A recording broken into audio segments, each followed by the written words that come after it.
यहाँ पे ब्राइटनेस बहुत ही कम आ रही है। इसकी ये बैकलाइट स्ट्रिप थी जो हमने चेंज करी है। प्रॉब्लम तो तब आती है दोस्तों जब बैकलाइट तो चेंज कर दी गई लेकिन फिर भी कोई ना कोई कमी उसमें रह जाती है। ये कमी कहाँ से हो सकती है, तो ये दोस्तों आज सिखाएंगे हम आपको। सारे काम आसानी से नहीं होते, कई बार हमें कुछ चीज़ें एक्स्ट्रा भी करनी पड़ जाती हैं। क्या करते हैं, तो कैपेसिटर को कैसे चेक किया जाएगा मल्टीमीटर के द्वारा, आज की इस वीडियो में आपको प्रैक्टिकल करके आपको दिखाएंगे ताकि आप भी कैपेसिटर्स को अंदाजे से नहीं चेक करके बदल पाए। मेरे पास है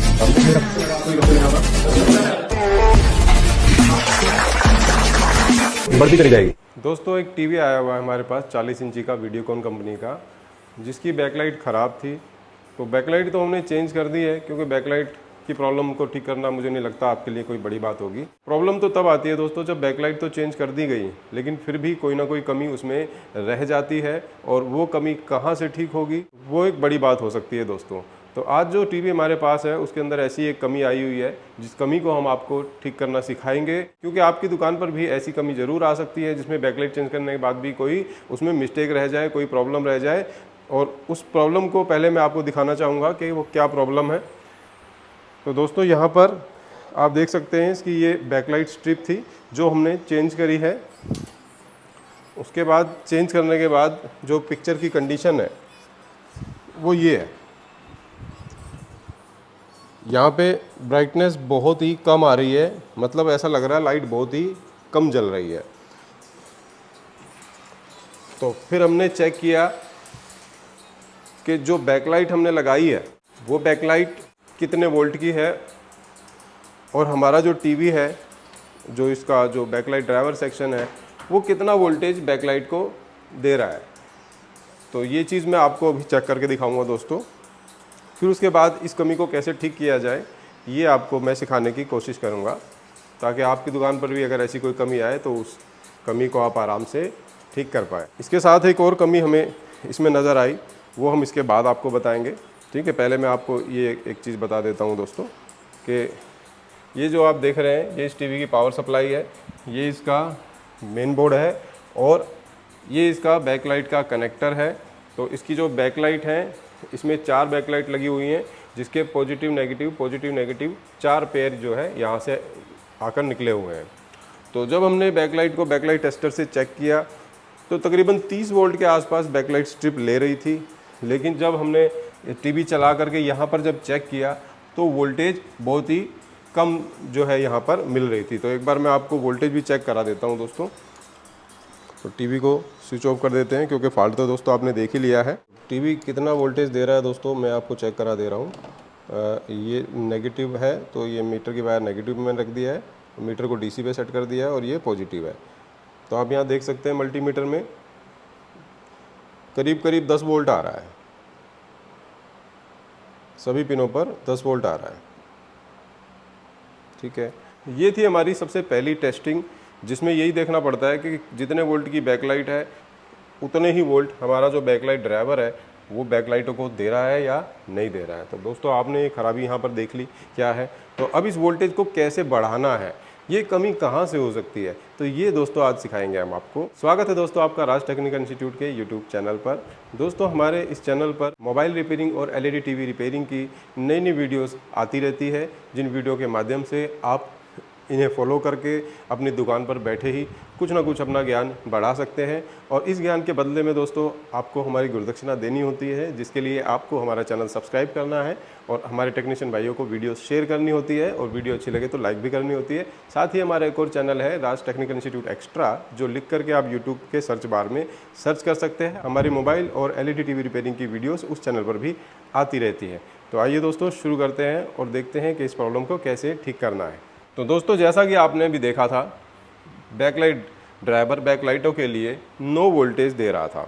ये 9 वोल्टेज कैसे बढ़ाई जाए, तो उसके लिए जो आपने स्टेप लेना है, उसके लिए आपको जो काम करना है दोस्तों, उसके लिए आपको सबसे पहले जो पॉजिटिव और नेगेटिव है बैकलाइट के लिए जो कनेक्टर यहाँ दिया हुआ है, तो इसके पॉजिटिव के रास्ते में लगे हुए जो कैपेसिटर है, जैसे आप ये देख सकते हैं,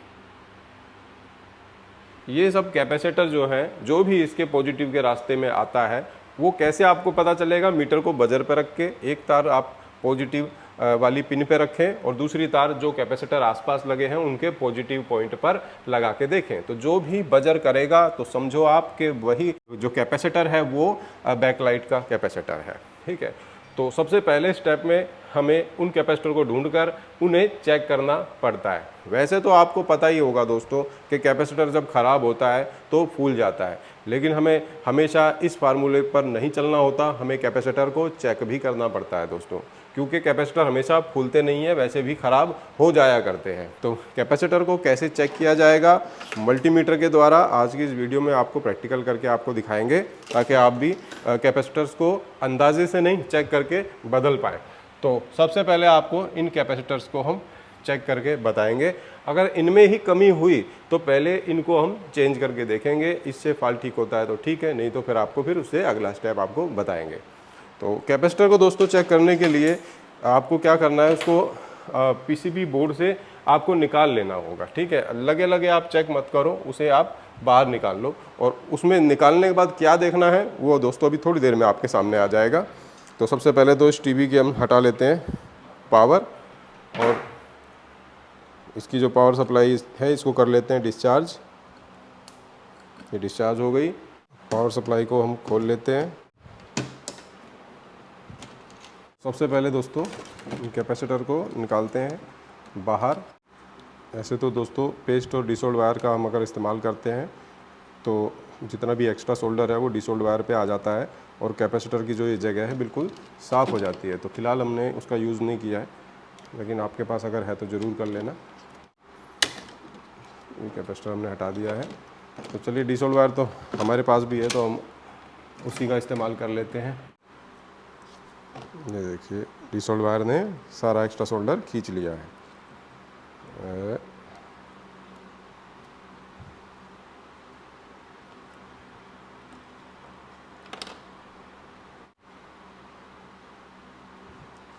ठीक है, ये निकल गया।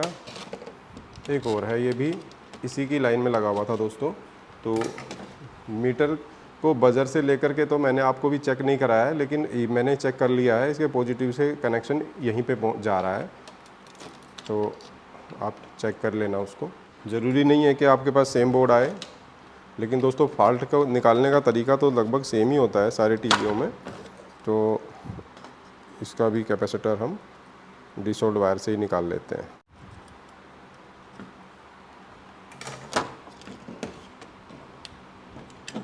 ये निकाल लीजिए। अब हम आपको बताएंगे इनको चेक कैसे करना है। तो उसके लिए आपके पास जो मल्टीमीटर होना चाहिए, उस मल्टीमीटर में यूएफ का ऑप्शन होना चाहिए, मतलब कैपेसिटर चेक करने वाला ऑप्शन होना चाहिए। मतलब ये जो आप देख रहे हैं ना निशान, ये वाला ऐसा निशान या ऐसा ऑप्शन होना चाहिए मीटर में।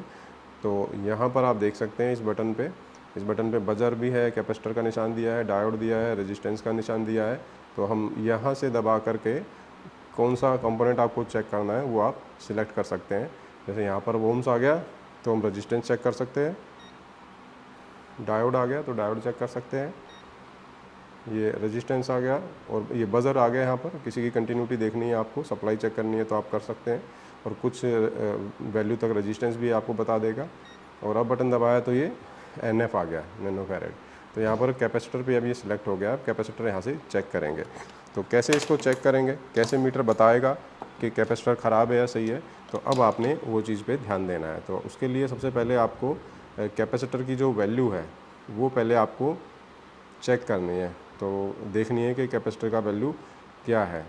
तो यहाँ पर जो हमारा कैपेसिटर है इस पर 63 वोल्टेज लिखा हुआ है और 220 UF लिखा है। तो अब हम इस मल्टीमीटर से चेक करेंगे कि क्या ये मीटर इसी के आसपास दिखा रहा है या नहीं दिखा रहा। तो मीटर की एक तार तो मैंने इस कैपेसिटर के यहाँ लगा दी है और दूसरी तार यहाँ पर लगाकर हमने थोड़ी देर तक के लिए रखना है दोस्तों, लगाकर ऐसे छोड़ना है। तो कुछ देर में ये बता देगा मीटर। ठीक है, तो कुछ देर में ये रीड करके बता देगा। ये देखिए क्या कह रहा है, देखो ये तो कुछ बता ही नहीं रहा है। तो एक तो ये कंडीशन होती है दोस्तों कैपेसिटर के ख़राब होने की कि ये कुछ भी नहीं बता पा रहा है। ठीक है, और जबकि आप देख सकते हो दोस्तों फूला हुआ नहीं है कैपेसिटर कहीं से भी। ठीक है, अब दूसरा चेक कर लेते हैं।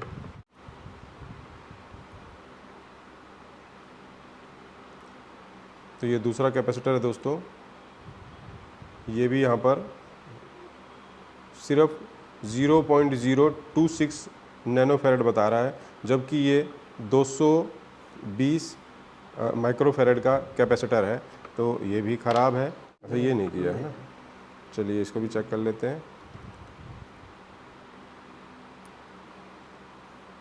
ये देख सकते हैं आप दोस्तों, ये 17 यूएफ बता रहा है दोस्तों, ओनली 17 यूएफ। ठीक है, लिखा कितना है 220 लिखा है, लेकिन ये सिर्फ 17 यूएफ बता रहा है। तो मतलब ये कैपेसिटर भी ख़राब है। तो अब दोस्तों हम क्या करेंगे, इन कैपेसिटर को बदल के देख लेते हैं, उसके बाद देखते हैं क्या कंडीशन होती है। तो ये नए कैपेसिटर इनके बदले में यहाँ पर हम लेके आए हैं, और इनको भी आपको चेक करके बताएंगे कि ये क्या कहते हैं। तो मल्टीमीटर को हमारा वहीं पे सेट है जहाँ पर हमने पहले किया था, तो वहीं पे सेट रखेंगे इसे। और ये आप कोई भी वायर कहीं भी लगा सकते हैं, पॉजिटिव नेगेटिव पे। और अभी 1 मिनट, अभी यहाँ पर ये देख सकते हैं दोस्तों आप, अभी ये मीटर बताएगा। ये देखिए यहाँ पर दिखा रहा है 211 के करीब दिखा रहा है, 211 यूएफ नया कैपेसिटर। और इसके ऊपर आप लिखा हुआ देख सकते हैं 63 वोल्ट 220 यूएफ। ठीक है, और जो ख़राब वाला जो अपना कैपेसिटर था वो एक बार और दिखा दूं दोस्तों आपको। तो देखो, ये या तो कुछ भी नहीं बताएगा, या देखो ये जो डॉट्स देख रहे हैं ना आप, तो ये भी ख़राब की निशानी होती है कैपेसिटर के। या फिर यूएफ का कम दिखाना। अब जैसे ये है, इसको चेक करते हैं, ये दिखा रहा है कितना 35.77, तो ये बहुत कम दिखा रहा है। और अभी इसमें बजर की आवाज़ आई थी, सॉरी मीटर बंद हो गया, दोबारा इसको सेट करना पड़ेगा।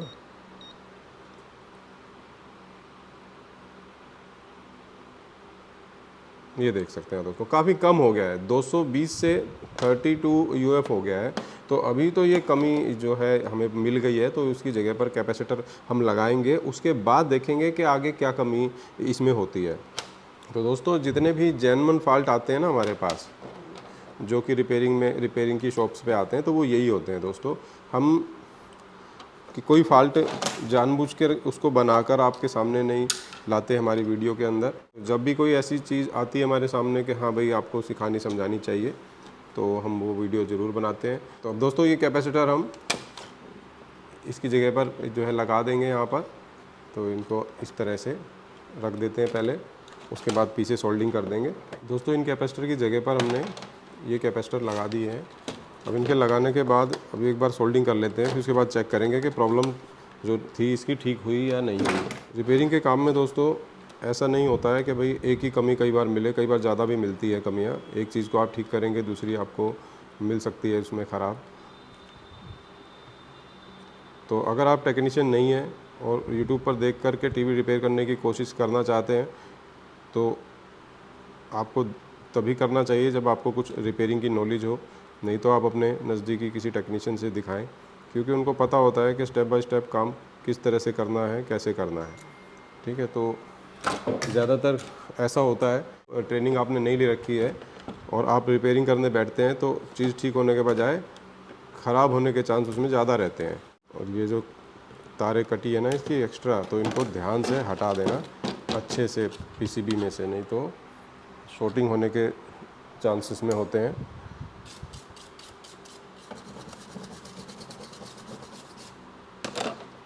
अब एक बार और चेक कर लें कि हमने कैपेसिटर सीधे लगाए हैं या उल्टे लगा दिए हैं। कई बार क्या होता है दोस्तों, हमारे ध्यान नहीं होने की वजह से जो कैपेसिटर की पॉजिटिव नेगेटिव पिन है ना, कई बार उल्टी लग जाती हैं, जिससे फॉल्ट भी ज़्यादा हो जाता है, फॉल्ट बढ़ जाता है टीवी में, मतलब फिर से ख़राबी आ जाती है, कैपेसिटर ख़राब हो जाते हैं और उसके साथ साथ कुछ और भी ख़राब होने के चांस रहते हैं। तो एक बार और दोबारा चेक कर लिया हमने, पॉजिटिव नेगेटिव एकदम सही लगे हैं।